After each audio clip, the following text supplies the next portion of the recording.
SL රූරල්ටි නිමක් නැති චාරිකාව තුළින් අපිට ඔයාලට සෑහෙන දවසකින් වීඩියෝ එකක් ගන්න බැරි වුණා. එහෙනම් මේ යන්න අපි ඒ අඩුව පුරවන්න දහම් වැවට. ඉතින් SL රූරල්ටි සමඟ දිගින් දිගටම සම්බන්ධලා ඉන්න අපේ යාළුවෝ දන්නවා SL රූරල්ටි අපි අපේ YouTube නාලිකාව හරහා ගේන්නේ මේ ස්වභාව සෞන්දර්යයේ තියෙන ලස්සන. එහි තියෙන විචිත්‍රවත් භාවය තමයි අපේ ප්‍රේක්ෂකයන්ට අපි නිතරම ගේන්නේ. දහම්බව ප්‍රදේශයට ආපු අපිට අලියෙක් බලන්න නම් ආස හිතුණා. ඉතින් මේ වනාන්තරයේ මැදින් දිවෙන මේ සුන්දර මාර්ගය ඔස්සේ අපි යන්නේ දහම්බවේ අලියතුන් බහුලව ගැවසෙන ප්‍රදේශයක් වෙතට. ඔන්න එහෙනම් යාළුවනේ අපි මේ ප්‍රදේශයට ළඟා වුණා.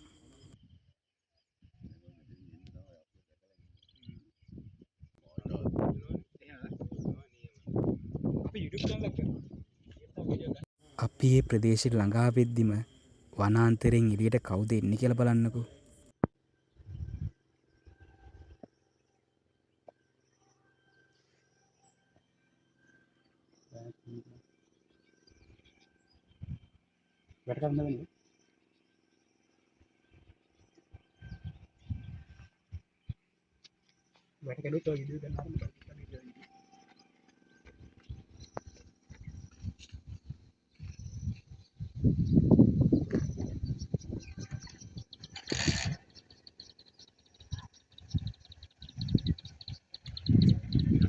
මේ සම්පූර්ණ දර්ශනය රූපරාමු ගත කරමින් සිටි අපේ නතුම් මල්ලිට සිදු වූ අකරතැබ්බයක් හින්දා අපිට සම්පූර්ණ වීඩියෝ නම් රූපරාමු ගත කරගන්න බැරි වුණා.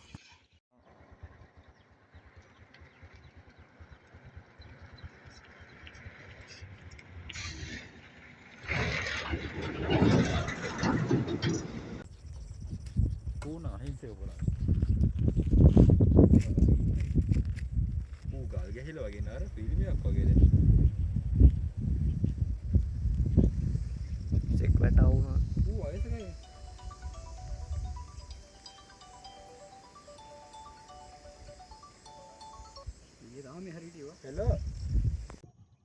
එම ස්ථානයෙන් සමුගත්ත අපි තවත් වනාන්තරයේ ඇතුළට අපේ ගමන ආරම්භ කරා.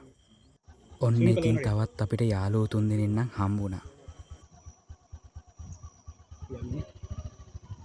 මේ වීඩියෝ නරඹන ඔයාලා තවමත් අපිව සබ්ස්ක්‍රයිබ් කළා නැත්නම් අදම සබ්ස්ක්‍රයිබ් කරන්න.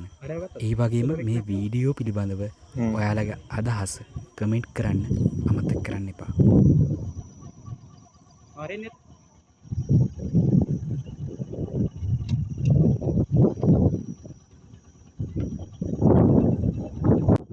දැන් බලන්නකො කවුද මේ වනාන්තරයෙන් එළියට එන්නේ කියලා.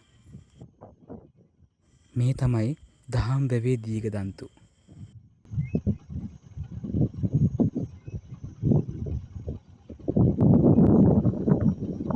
හතර දෙනාම සූම් අඩු කරලා හතර දෙනාම සෙට් වෙන්න ගන්න. හතර දෙනෙක් කොටසේ මරුවේ. ඔව් අතන එක්කෙනෙක් යනවා.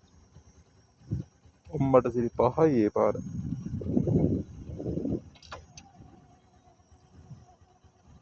අපිට මේ පැත්තෙන් යන්න බැරුවේ කසුන් අය ඉස්සරහින් තමයි යන්නේ ඉස්සරහට. ඇතාව ගත්තද? දැන් පේනවත් අඩුයිනේ.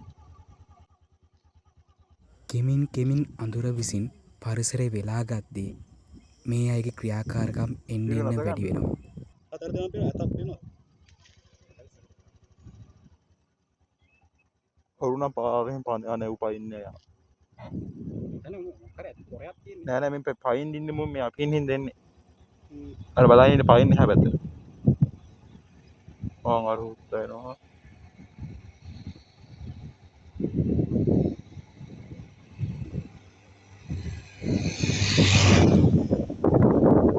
ඒ පැත්තේ මෙච්චර ගානක් ගන්න නෑ නේ මොකද මල්ලි බය නැති කරගන්න. මේ වගේ වීඩියෝ එකක් තියෙනවා.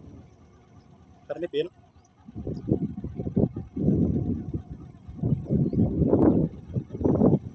ඉබල්ලන්නේ අර හින්ගෙන එක්කන තමයි ඉබල්ලන්නේ. කෑ ගහන්නේ නෑනේ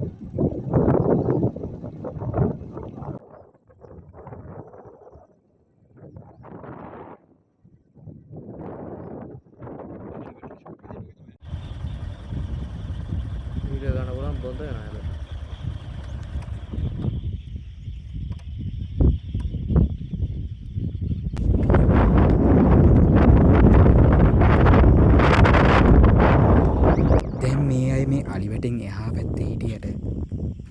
සමගම මේ අලි වැටත් කඩාගෙන ඒ අය මේ අලි වැටෙන් ගම්මානයට ඇතුල් වෙනවා. මේ අවට ගම්මානයේ ජීවත් වෙන මිනිස්සුන්ට නම් මේ දර්ශනය ගොඩාක් හුරු පුරුදුයි. මේ අවට ගම්මානවල ජීවත් වෙන්නේ ගොඩක් ගොවියෝ. ඒ ගොවියන් මේ සතා සිව්පාවත් එක්ක ගැටලා තමයි ඔවුන්ගේ ගොවිතැන්පත් කරන්නේ. මේ චමත්කාර පරිසරය දකිද්දී අපේ හදවත මතකට නතර වෙනවා. ඒ තරම් මේ පරිසරය සුන්දරයි.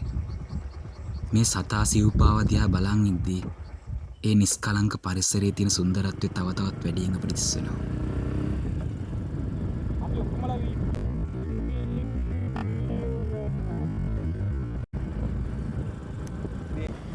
දැන් මේ අපි ඉන්නේ අපේ චාරිකාවේ අවසාන අදියරේ. මේ තමයි මීගොල්ලෑව. මෙම ප්‍රදේශයේ සංචාරකයන් අතර නම් ගොඩක් ජනප්‍රිය නෑ. හැබැයි මේ පරිසරය ඉතාමත් සුන්දරයි.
මගේ යාළුවන්ට හිතාගන්න පුළුවන්ද මේ වියලි කලාපයේ තියෙන සුන්දරත්වය?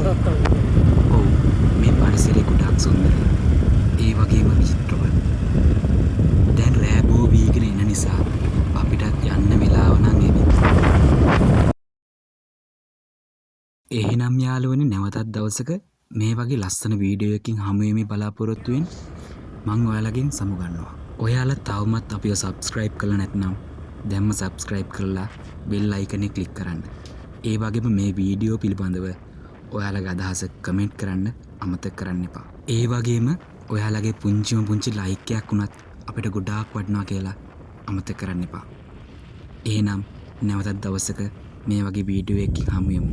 ඔයාලට සුබ අනාගතයක්. අඩෝ මේ මට බාට ගැලුණා දැනුනේ නැහැ. කකුල එරියට ලදින්න